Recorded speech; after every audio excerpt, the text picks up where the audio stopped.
820, grave um vídeo, participe. Recebo de volta agora quem nos ouve pelo rádio, também formada aqui mais uma vez a rede Jovem Pan News, e trazemos agora para você aqui em Os Pingos nos Is uma entrevista especial. Está conosco aqui o ministro do GSI, do Gabinete de Segurança Institucional da Presidência da República, o general Augusto Heleno, a quem eu cumprimento aqui. Boa noite, ministro, seja bem-vindo, obrigado pela entrevista. Boa noite, Bruno. Boa noite, Maria Trindade, boa noite, Guilherme Fiuza, boa noite, Augusto Nunes. Mais uma vez, um prazer, uma honra para mim poder participar dessa conversa. Ô, ministro, são vários assuntos para a gente abordar aqui. Queria começar falando sobre o seguinte: na semana passada, o secretário de Estado norte-americano, Mike Pompeo, visitou o Brasil, conheceu as instalações da Operação Acolhida em Roraima, e aí isso gerou uma série de críticas. Ex-chanceleres divulgaram uma carta, Rodrigo Maia, presidente da Câmara, também, e chegaram até a falar em provocação a um país vizinho. Queria a avaliação do senhor a respeito disso. Isso configura uma provocação? E mais do que isso, há algum risco, qualquer que seja, de conflito com a Venezuela ou não? Isso é algo muito distante? Ou não um conflito com a Venezuela somente, mas um conflito interno na Venezuela com participação do Brasil? Há algum risco de que isso aconteça, ministro? Não, críticas injustas, não há nenhum risco de conflito com a Venezuela, com participação do Brasil. A preocupação maior nossa é exatamente buscar dar a maior condição possível àqueles que têm procurado o Brasil como sua nova pátria.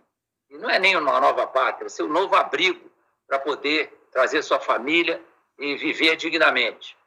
O que acontece é que a Venezuela entrou numa fase crítica em relação à sua economia, e isso tem trazido ao povo venezuelano um enorme desconforto, e o Brasil tem ajudado muito.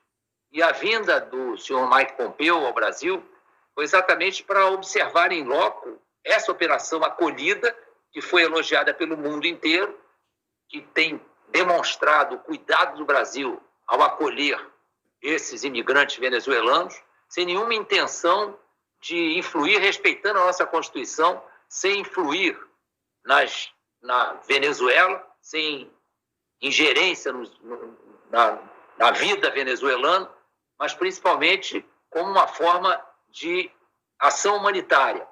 E os Estados Unidos já investiram também nessa operação. Então, isso é bom considerar, eu acho que não foi considerado por aqueles que criticaram.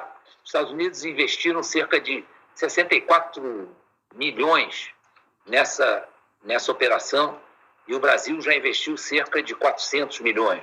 Então, ele veio observar o que está acontecendo em loco. É um país amigo, nós não temos nada a esconder nessa situação de ser um país fronteiriço à Venezuela, e nós apenas recebemos o senhor Mike Pompeo sem nenhuma agressão à soberania brasileira, nada disso. Isso aí foram ilações mal colocadas. Ministro, quem lhe pergunta agora é o Guilherme Fiuza. Por favor, Fiuza. Boa noite, ministro. Nós estamos assistindo no Brasil a um inquérito peculiar, digamos assim, instaurado pelo Supremo Tribunal Federal, que é esse inquérito que apura atos antidemocráticos. Eu queria saber a opinião do senhor, se o senhor vê, de fato, indícios de atos antidemocráticos entre esses fatos que estão sendo investigados por esse inquérito, e qual é a avaliação do senhor em relação a uma certa coincidência de investigados nesse inquérito sendo simpatizantes, não necessariamente aliados, mas simpatizantes do presidente da República. Esse inquérito tem sido objeto de muitas críticas, exatamente por esse ponto que você tocou, né? Os investigados parece que são todos do mesmo lado. Além disso, eu considero, eu não sou um entendido em redes sociais, eu sou um usuário de redes sociais, um usuário até pouco tecnológico. Eu vou na onda dos meus auxiliares aqui e aproveito a rede social, principalmente Twitter e Instagram, para divulgar algumas coisas do meu pensamento.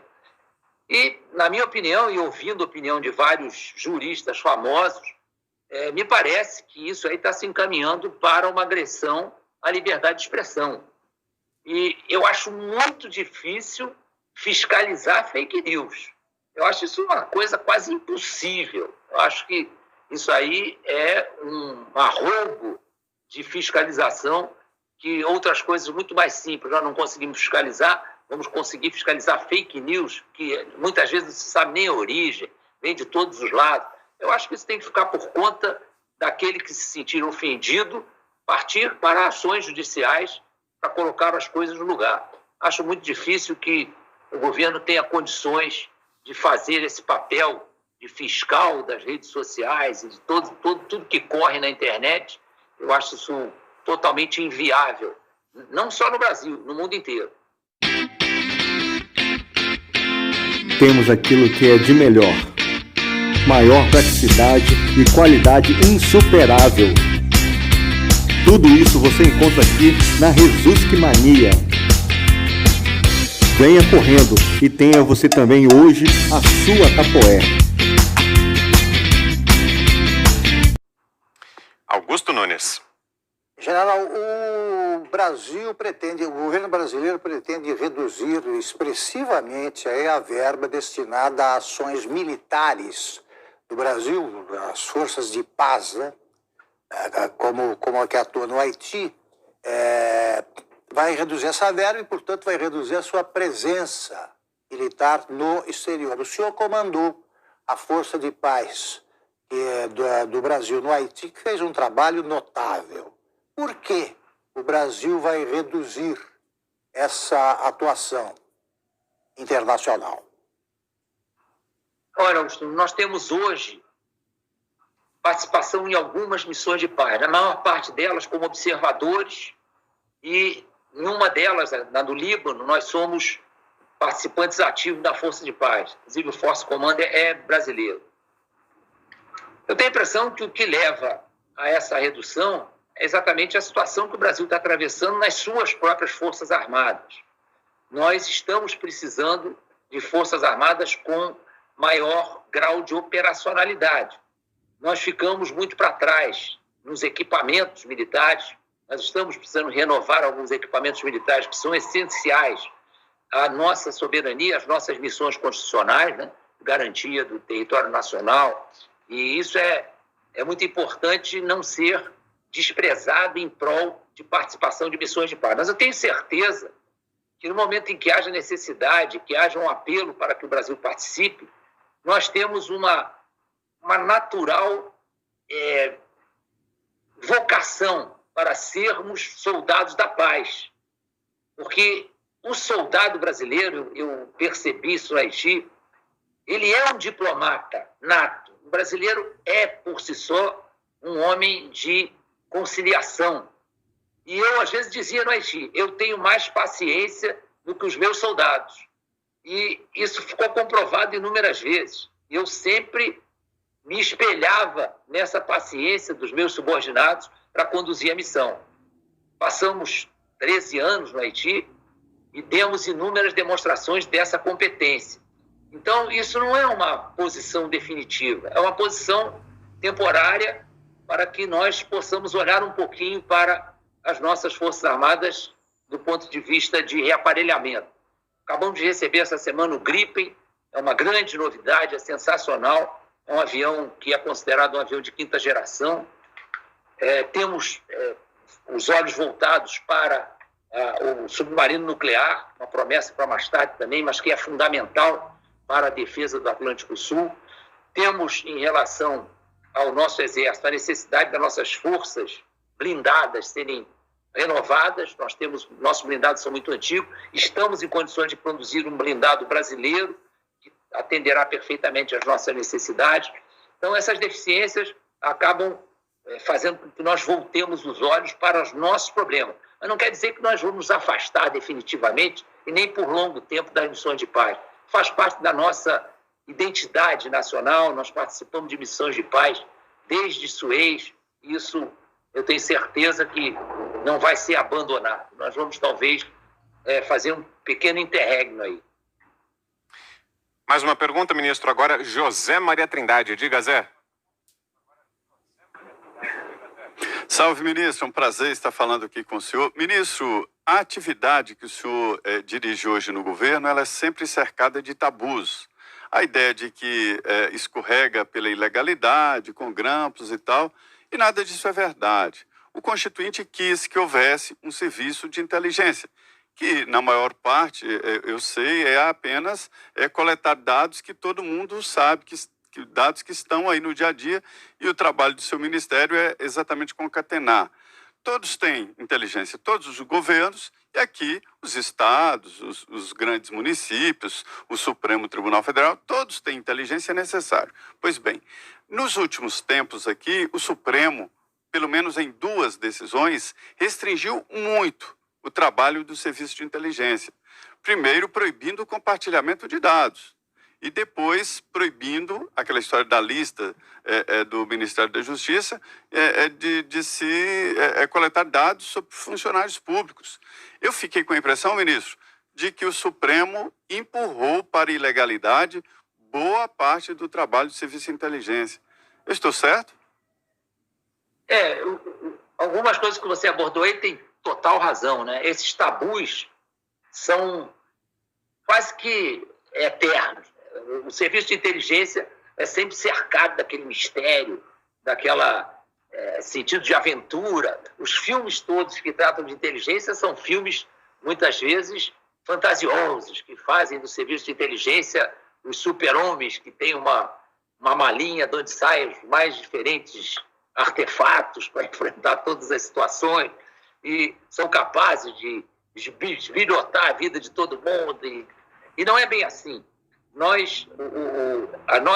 O GSI é cabeça do Sistema Brasileiro de Inteligência e nós trabalhamos exclusivamente dentro da legalidade e nós temos certeza de que esse é o caminho, porque, afinal de contas, nós somos um país democrático que zela demais pela liberdade de seus cidadãos. A única coisa que nós precisamos é ter acesso a dados que estão disponíveis, eles não são dados secretos. São dados disponíveis que facilitam, muitas vezes, o auxílio a investigações, o auxílio em alguns inquéritos que são até abertos pela Polícia Federal, pela Polícia Rodoviária Federal, e que nós podemos participar. Outro aspecto interessante, e o que você falou é bem apropriado, é que sempre os diferentes órgãos do Sistema Brasileiro de Inteligência, a inteligência é uma atividade ciumenta, exatamente porque não é fácil você, dentro da legalidade, colher aquilo que você precisa levar ao seu principal cliente, que são as informações para decisões de nível, no nosso caso, o presidente da República. Então, conseguir dados que fundamentem uma decisão do presidente da República é sempre alguma coisa tratada com ciúmes. Então, uma das grandes preocupações nossas é transformar esse sistema brasileiro de inteligência em algo muito integrado, em que não haja desconfianças entre os diferentes órgãos.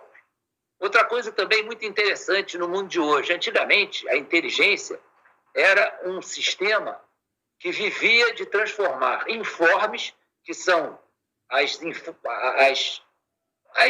o que a gente consegue saber, sem classificar. Quer dizer, eu tenho, me dizem tal coisa, isso é um informe ou é uma informação? O informe é aquilo que não está classificado, não está investigado, não está confirmado. A informação é algo que foi classificado quanto à origem. A origem é totalmente confiável. O informe é totalmente confirmado. E aí eu vou classificando essa informação. Hoje, com o aparecimento da internet, todo esse conceito antigo de inteligência foi destroçado, porque hoje todo mundo tem acesso a informações que...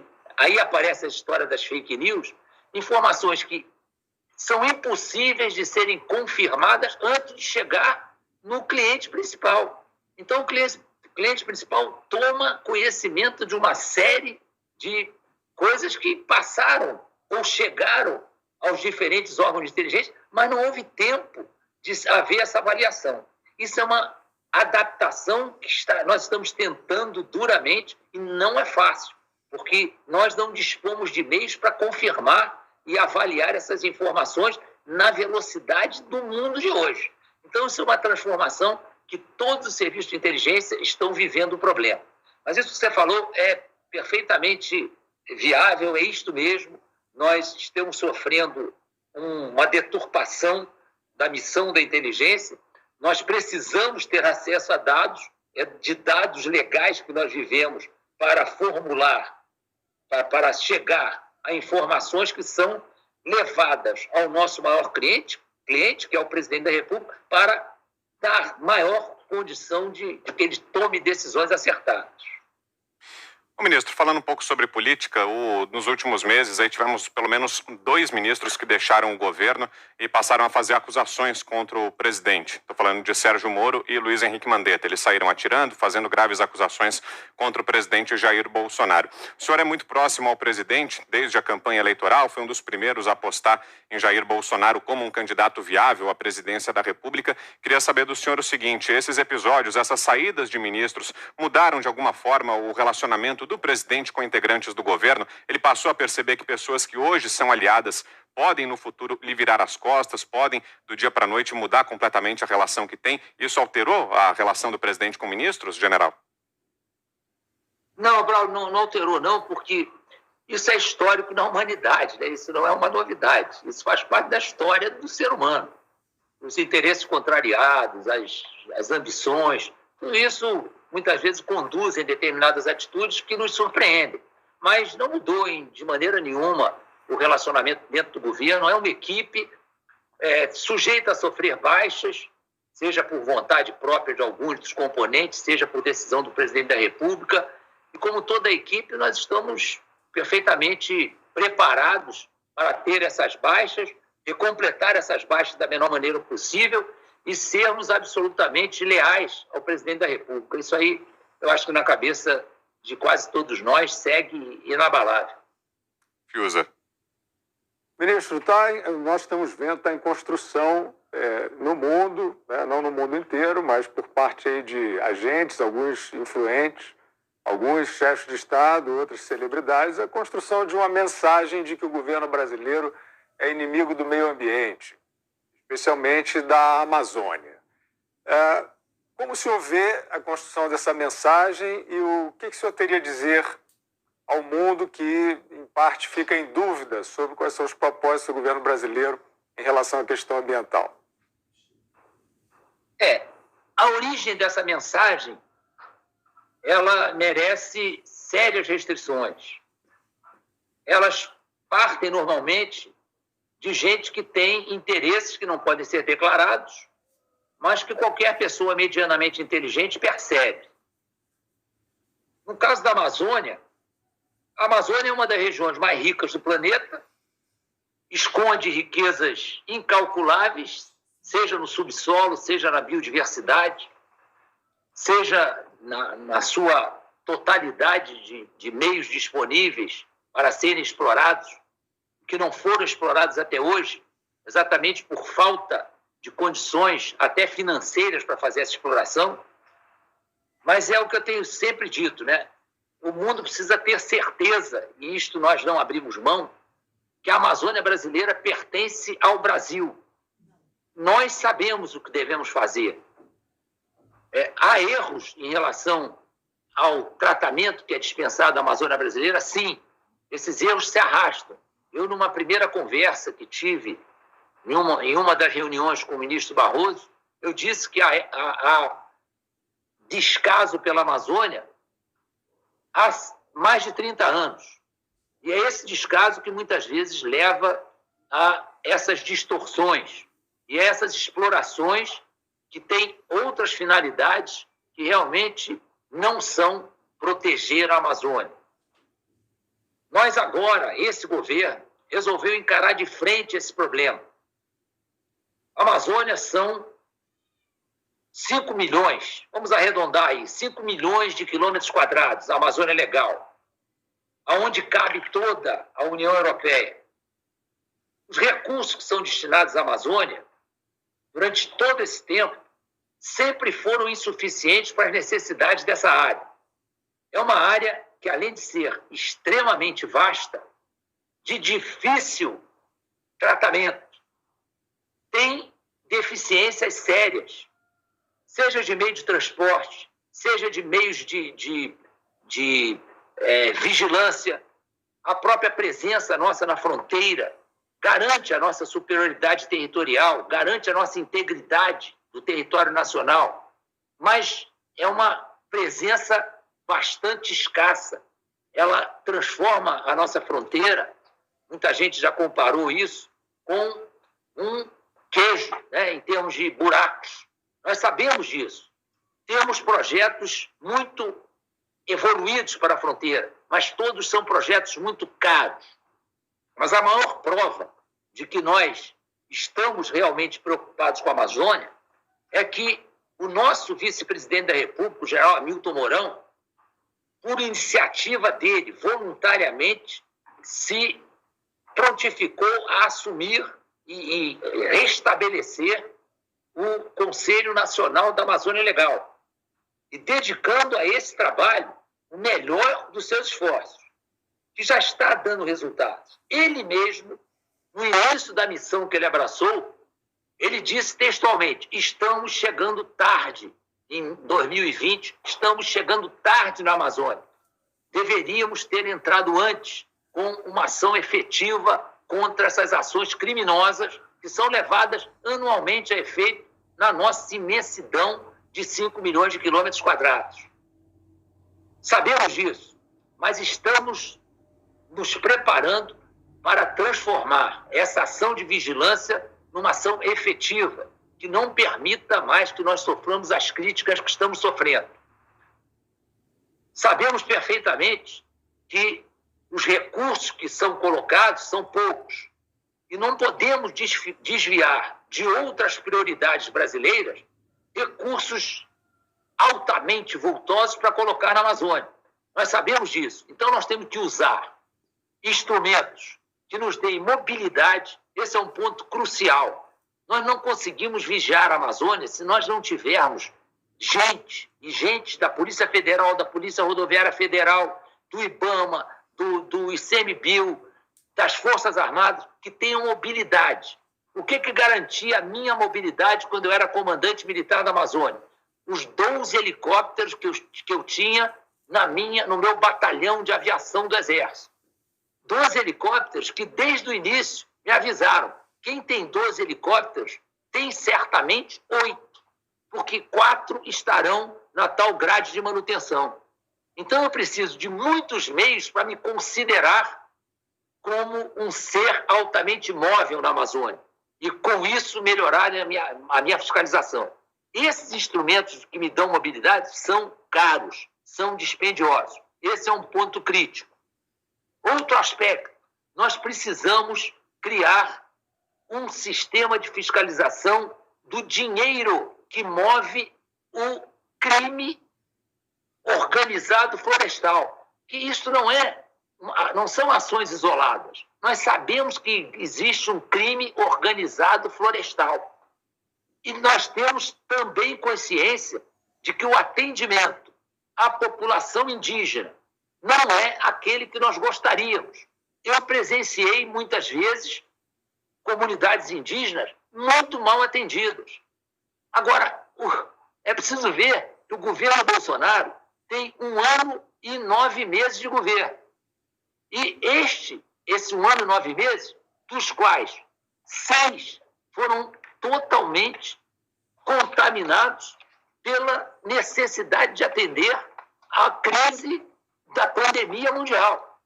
Então, nós precisamos colocar em prática todo o conhecimento que nós temos para dar um tratamento melhor naquilo que nós somos acusados, muitas vezes injustamente. Sim. Então, para ter uma ideia do que foi... Não, não, pode concluir, ministro, por favor. Para ter uma ideia, só em termos de gastos, a Operação Verde Brasil 2, que ainda está em execução, o governo investiu 520 milhões de reais. Participam o Ministério da Defesa, as 3 Forças Armadas, a ABIN, Força Nacional de Segurança Pública, Sistema de Proteção da Amazônia, ICMBio, IBAMA, Polícia Federal, Polícia Rodoviária Federal. Foram utilizados 2.175 homens e mulheres, 87 veículos, 3 navios, 21 embarcações, 7 aeronaves. Pouca gente tem conhecimento disso. Foram apreendidos 372 quilos de drogas, realizadas 167 prisões, apreendidos 176 tratores, 184 dragas, 112 máquinas de mineração, 14 aeronaves, recuperados 29.476 metros cúbicos de madeira, 889 embarcações e 329. Não quero encher os nossos espectadores com números, mas é para mostrar que isto significa uma ação conjunta de extrema relevância para isso que nos acusam.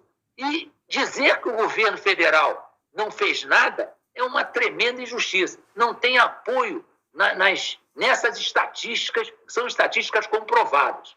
Então, o que a gente tem que entender é que nós vamos melhorar muito esta nossa fiscalização, esse nosso incentivo à proteção do meio ambiente. Quem diz que o presidente Bolsonaro não é preocupado com o meio ambiente, isso é uma grande bobagem. O mundo inteiro é preocupado com o meio ambiente. E o Brasil pode dar lição ao mundo sobre proteção do meio ambiente. Nós temos 80% de nossas florestas naturais preservadas. Ninguém no mundo tem isso. Tem um histórico sobre as florestas do mundo, escrita pelo professor Evaristo Miranda, que é o diretor da Embrapa Territorial, onde ele relata o que hoje está acontecendo com as nossas florestas. Então, se a gente prestar atenção, nós temos, em relação ao restante do mundo, vamos ver a Europa, detinha 7% das florestas do planeta. Hoje tem 0,1%. A África, que tinha 11%, tem 3,4%. E vai assim só dados catastróficos em relação ao resto do mundo. No sentido inverso, a América do Sul, que detinha 18,2% das florestas, hoje tem 41,4%. E o grande responsável por esse número da América do Sul é o Brasil.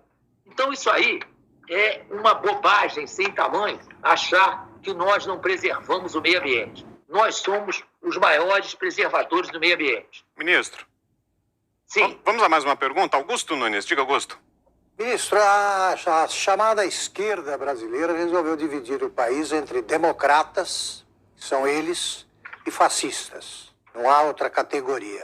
Como é que se sente um general do Exército brasileiro que combateu na Segunda Guerra Mundial tropas fascistas e nazistas ao ouvir esse tipo de acusação? É óbvio que há um sentimento de revolta contra essa acusação, porque essa acusação não faz o menor sentido. Nem na época do regime militar, que é tão colocado em julgamento quase que diariamente pela esquerda, nós não tivemos em nenhum momento nenhuma atitude fascista. Pelo contrário, nós procuramos preservar ao máximo as nossas convicções democráticas, e a prova é que as Forças Armadas saíram daquele período totalmente afastadas da política e continuam hoje. Não é porque no governo existem vários militares que as Forças Armadas estão voltadas para a política. Negativo. As Forças Armadas continuam apolíticas, apartidárias, defendendo todos os princípios constitucionais. O próprio presidente da República já deu inúmeras demonstrações que ele é um democrata convicto. Ele sabe que depende da preservação da democracia. Ele será o maior atingido se a democracia for atingida. Isso ele tem certeza absoluta. Já conversou inúmeras vezes comigo sobre esse assunto. Da injustiça de quererem carimbá-lo de fascista, quando ele é quem mais depende da permanência da democracia em todos os seus valores. Então, isso aí é uma acusação completamente infundada, que, é lógico, isso provoca revolta naqueles que pegaram em armas e foram para a Europa lutar contra o fascismo e que sempre se colocaram contra extrapolações de poder, e que veio a acusação contra gente que foi eleita pelo povo, que participou de eleições democráticas e absolutamente livres, dentro dos conceitos mais modernos da democracia participativa, e que veio a esquerda apelar para isso depois de demonstrar, quando estava no poder, que lhes faltava, sobretudo, honestidade de propósito. Que isso é uma coisa que eu espero que retorne na oposição. honestidade de propósito. É preciso que tudo que aconteça na política seja comandado pela honestidade de propósito. No momento em que não há honestidade de propósito, que eu viso bens pessoais, que eu viso me locupletar com o progresso nacional, aí realmente isso é uma ofensa à democracia. Mais uma pergunta, José Maria Trindade. Diga, Zé. Pois é, ministro, eu fico até tranquilo quando o senhor vem aqui confirmar de que não há, pelo menos, um projeto, um processo de luta armada contra a Venezuela. Ministro, há tempos atrás, eu conversava com os senadores e a informação era de que a Venezuela estava numa corrida armamentística muito grande, né? Eram tempos bons na Venezuela, o preço do petróleo em alta. A Venezuela se armou, comprou carros de combate, comprou caças, né? E houve um momento de desequilíbrio aqui na região. A Venezuela estava militarmente superior a todos os outros países e esse desequilíbrio chega a ser perigoso. De lá para cá, houve uma clara intervenção internacional lá. O senhor tem informações, ministro, de como está militarmente a Venezuela e qual o estado ali de manutenção desses caças e desses carros de combate? Olha, Zé Maria, as informações que nós temos são muito desencontradas. Elas não são informações que tenham total credibilidade. Porque, logicamente, esse é um assunto, é aquele negócio, né? A nossa inteligência não dispõe de meios para fazer uma operação de inteligência que possa ter esses detalhes perfeitamente confirmados. Mas, obviamente, a situação econômica que a Venezuela está enfrentando nos permite deduzir, entre aspas, que provavelmente a situação de manutenção das suas Forças Armadas, de capacidade de combate das suas Forças Armadas, também estejam prejudicadas.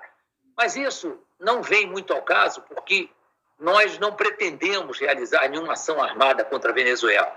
O que nós temos em mente é ter condições de cumprir a nossa missão constitucional, manter a integridade territorial do Brasil, manter a nossa liberdade, preservar as nossas fronteiras e, no que for possível, tentar conduzir o destino dos nossos vizinhos dentro dos princípios democráticos de livre-arbítrio, de amizade, entre aspas, porque nós sabemos que em política internacional os interesses estão acima dessa amizade, mas nós queremos que tenhamos nas nossas fronteiras países amigos, que a história do Brasil recente é essa, e fazemos votos que o povo venezuelano reencontre o progresso, o bem-estar, sua capacidade de realização. A Venezuela, segundo consta em alguns livros de história, já foi o país mais rico da América do Sul. E pode voltar a ser, continua a ser um país rico, com inúmeros recursos, e fazemos votos para que eles busquem novamente um destino glorioso. Temos aquilo que é de melhor. Maior praticidade e qualidade insuperável. Tudo isso você encontra aqui na Resulsk Mania. Venha correndo e tenha você também hoje a sua Tapoé. Muito bem, seguimos aqui a nossa conversa com o ministro general Augusto Heleno. Ministro, eu queria saber o seguinte, em agosto foi publicada uma reportagem da revista Piauí que falava sobre um encontro ocorrido entre integrantes do governo em 22 de maio, do qual o senhor também teria participado, e segundo a reportagem, nessa reunião o presidente Jair Bolsonaro teria decidido fazer uma intervenção militar. Não sei exatamente como seria essa intervenção, mas segundo a reportagem previria inclusive a destituição dos 11 ministros do Supremo Tribunal Federal e, segundo a matéria ainda, o senhor teria dissuadido o presidente dessa ideia. Ele teria manifestado o desejo da intervenção e o senhor teria colocado panos quentes e feito o presidente mudar de ideia. Isso por acaso aconteceu, ministro? Não, de jeito nenhum. Isso aí é uma invencionice, uma coisa assim inacreditável, né? É uma manipulação que apareceu na cabeça de um jornalista que não tem nada a ver com a realidade. Isso jamais aconteceu. Primeiro, o presidente da República nunca passou pela cabeça dele esse tipo de atitude. Eu também nunca fui instado a conter o presidente da República de uma invasão do Supremo Tribunal Federal. Eu, quando li a reportagem, eu falei, eu nem vou responder, porque eu considerei uma peça de ficção, uma coisa que nunca passou na cabeça de ninguém. Então, uma peça de ficção é bacana, assim como mais tarde, até quem sabe, né, na história do jornalismo, apresentem aí como sendo uma peça realmente de completa fascinação por alguma tese aí, esdrúxula, mas que não tem nada a ver com a realidade. Como agora mesmo, essa semana, um outro jornalista publicou que eu me encontrava com militares e entre baforadas e doses de uísque, eu comentava sobre o governo Bolsonaro e sobre a família Bolsonaro.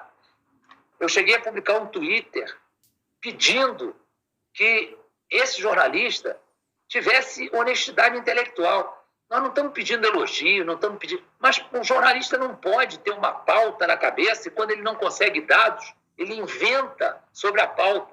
Publica o que tem na cabeça dele. Isso aí faz parte da liberdade de imprensa.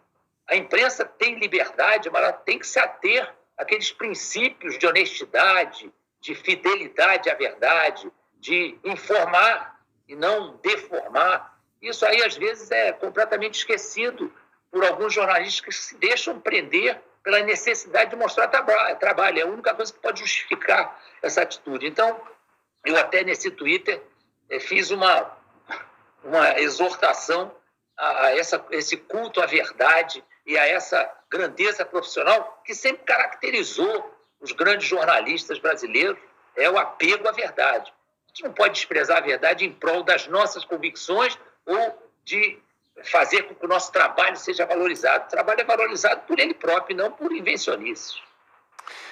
Seguimos ouvindo aqui o ministro Augusto Heleno, general, chefe do Gabinete de Segurança Institucional da Presidência. Próxima pergunta de Guilherme Fiuza.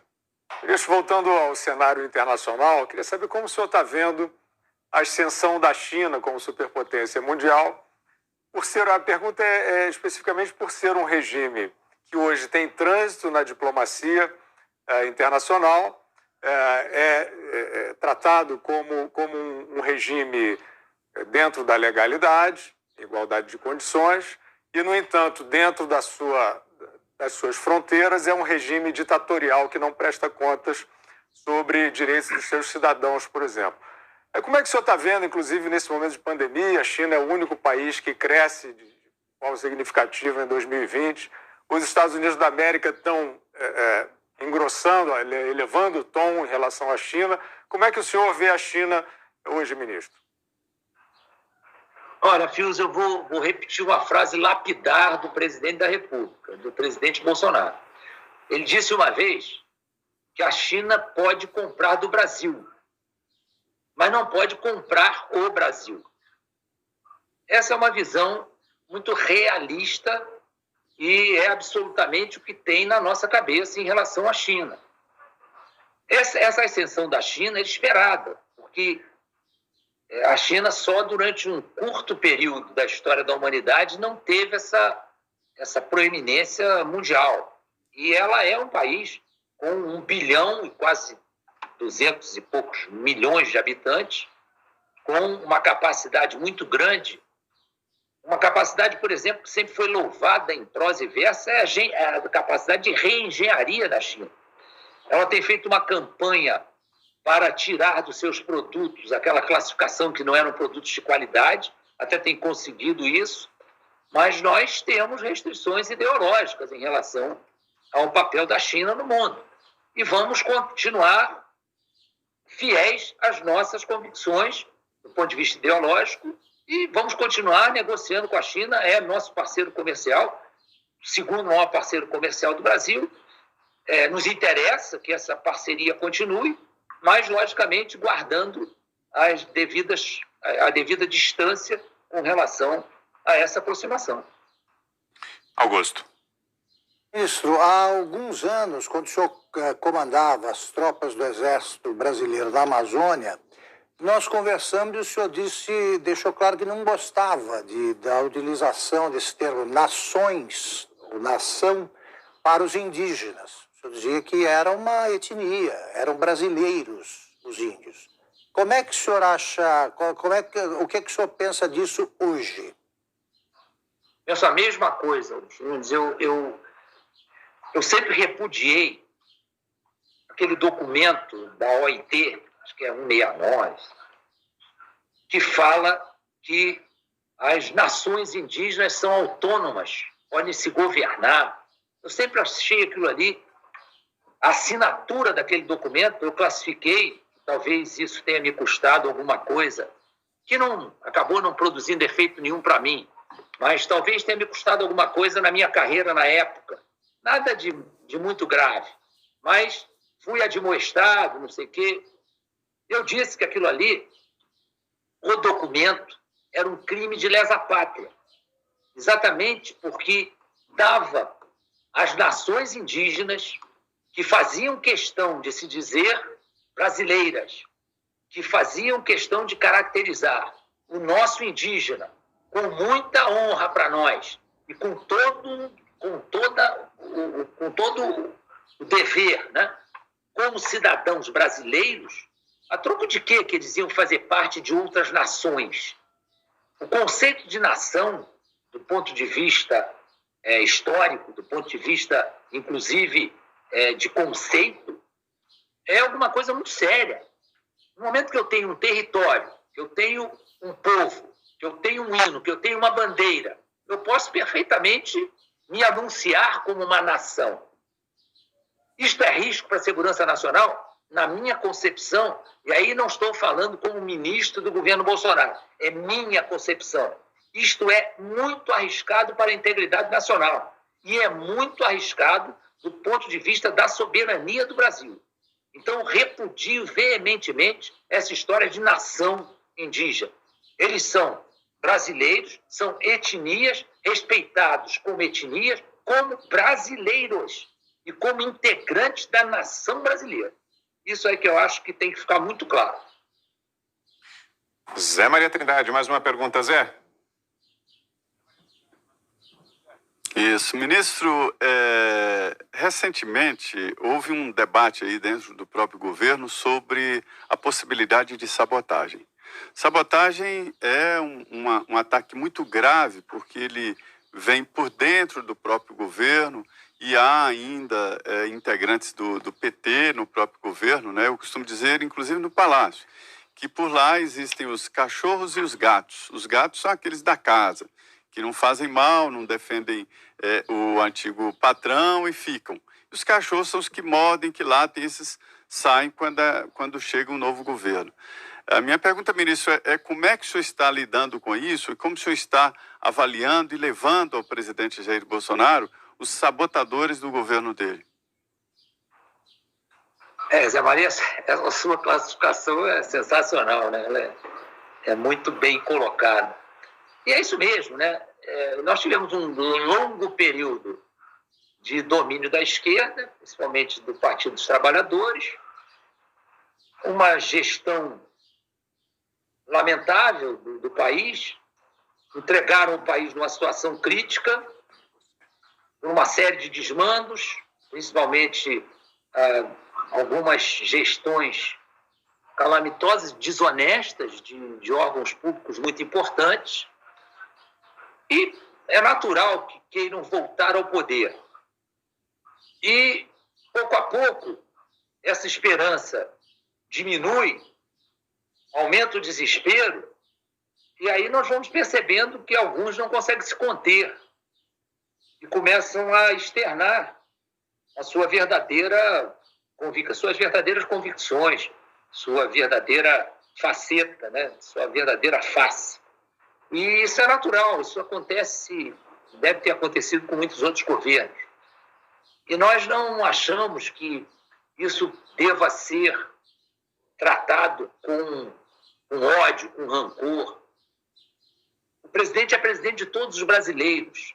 Então, todos aqueles que quiserem, até com críticas, auxiliar o governo, caminhar junto para que o país cresça e chegue ao destino que nós sempre almejamos, serão bem-vindos. Eles não serão repudiados, não serão sacrificados, não há essa ideia.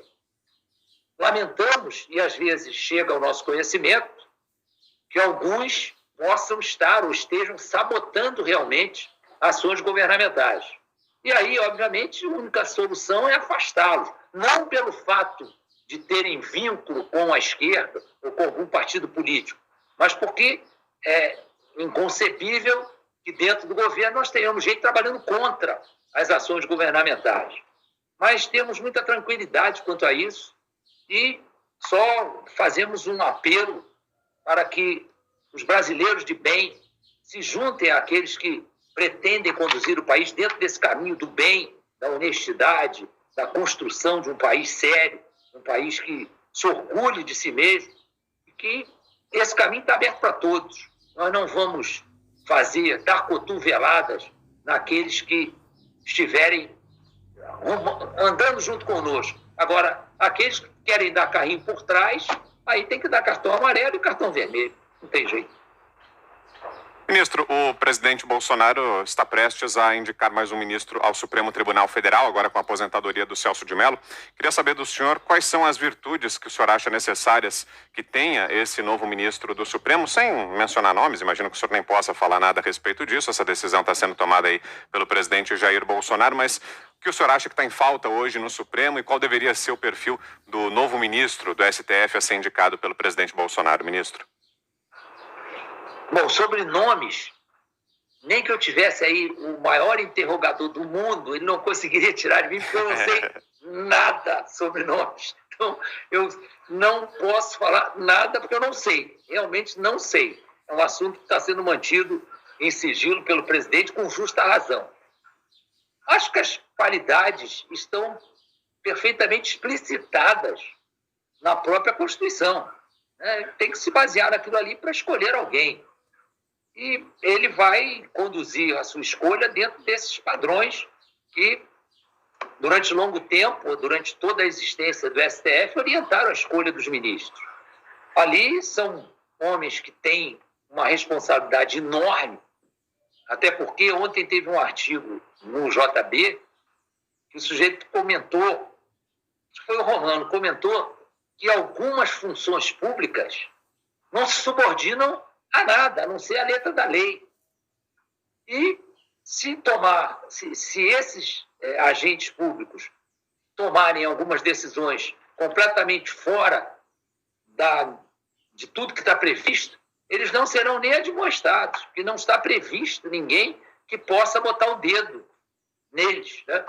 Então, isso acontece muito, e citou textualmente o STF como um desses locais onde aqueles funcionários públicos estão, vou usar um termo até que eu coloco entre aspas, acima do bem e do mal. Então, essa escolha tem que ser muito criteriosa, muito cuidadosa. E eu tenho certeza que vai ser dentro desse critério que o novo membro do STF será escolhido. Ministro, e para fecharmos, última pergunta agora de Guilherme Fiuza. Diga, Fiuza. O senhor disse, respondendo ao Zé Maria, que o governo não tem uma postura, não tem como princípio uma postura refratária em relação a opositores, pelo menos aqueles que estiverem agindo com lealdade, digamos assim, né, que não mereçam o cartão amarelo nem o vermelho. O senhor acredita, ministro, saindo dessa pandemia, o governo politicamente parece ter resistido bem, né, a esse período de crise muito difícil? O senhor acredita que o país possa seguir para uma atmosfera menos conflagrada, não sei se chamar de união nacional, mas menos conflagrada e menos prisioneira dessa dicotomia que eu acho até falsa, direita e esquerda? Como é que o senhor vê os próximos momentos aí do Brasil? O governo vai enfrentar, eu tenho certeza, um período muito difícil, que nós, a maioria, está tratando como a retomada, né? A retomada do crescimento, a retomada principalmente de uma situação econômica estável. Não é fácil. Se nós percebermos aí a nossa situação econômica anterior ao governo atual, era uma situação crítica. Nós estávamos brigando para retomar o mínimo de crescimento, para nós colocarmos numa situação pelo menos que nos desse condições de ter credibilidade externa na nossa economia. Uma das últimas brigas que eu me lembro que estava acontecendo entre o governo e o Congresso era a divisão de 40 bilhões, se não me engano, 40 bilhões de reais. E o governo fez acontecer, durante a pandemia, um desembolso de R$1 trilhão, aproximadamente, hein? Porque o presidente falou que deu um auxílio emergencial de $1.000 e o pessoal saiu fazendo conta. Não é 1.000, é 700, 900, não sei o quê. Então, essas coisas, são essas coisas que fazem essa dicotomia e esses conflitos. Coisas bobas são levadas a ferro e fogo que não precisam ser levadas. Mas o que vai se buscar nessa retomada é exatamente uma reaproximação dos nossos investidores. Para isso, nossos investidores precisam de segurança jurídica. A segurança jurídica depende desse estado de espírito dentro do país. Então, negócio, vou me referir novamente ao nosso futebol. Tem jogos de futebol que a gente está assistindo e a coisa vai evoluindo, a gente que está assistindo fala assim, esse troço vai terminar mal, esse juiz não vai segurar esse jogo, não. Aí tem um pontapé mais violento, tem uma entrada por trás, tem um chute dentro da área, que o cara consegue acertar o rosto do adversário. Então, isso tudo vai acirrando os ânimos. A nossa esperança é que se desarme os espíritos, que se coloque uma das frases que se tornaram mais famosas nesse país, colocar o Brasil acima de tudo. Está na hora de colocar o Brasil acima de tudo, independente de quem está no governo. Agora está em jogo a situação do povo brasileiro. Esses 13 milhões de desempregados, que alguns fazem cara de surpresa, é uma falsidade achar que isso é uma grande surpresa, não é surpresa. Nós já estávamos com um alto número de desempregados que ganhamos como herança. Ganhamos inúmeras heranças daqueles que hoje têm solução para tudo. Eles precisam se lembrar que não deram solução para esses problemas e que resolvam ajudar agora a solucionar. E não anunciar que tem soluções que não tiveram. Durante quase 30 anos, as soluções não apareceram. Então, agora vamos ajudar a que o Brasil retome o seu crescimento, que já estava acontecendo em 2019. O nosso comentário na reunião ministerial, e essa transversalidade é uma coisa que é comum nesse governo, os ministros participam dos assuntos ministeriais intensamente e muitos nas mesmas discussões, porque há uma transversalidade. Então, nas nossas conversas, nas reuniões ministeriais, havia o sentimento que a baleia ia decolar. A baleia é o Brasil. É pesado. O Brasil é um país pesado. Um país com 200 milhões de habitantes, 8 milhões e 500 mil quilômetros quadrados. Sérios problemas. Mas a nossa convicção é que o Brasil ia decolar. Ninguém esperava por essa pandemia. Um fenômeno lamentável e completamente uma surpresa muito desagradável. Então, agora nós temos que retomar isso, né? Voltar a crescer, voltar a ter investimentos estrangeiros. Temos ministros excepcionais em áreas das quais depende esse crescimento. Eu nem vou citar nomes, mas nós temos hoje gente que está totalmente voltada e que tem o Brasil na cabeça dia e noite. E que nós vamos conseguir fazer essa baleia decolar. Para isso precisamos nos unir. Eu acho que essa união é fundamental e acredito que isso aconteça. Eu acho que muita gente que faz oposição, faz uma oposição limpa, uma oposição honesta e perfeitamente válida. Isto é um pilar da democracia. É haver governo e oposição. E que se tratem com urbanidade, se tratem com dignidade, com respeito.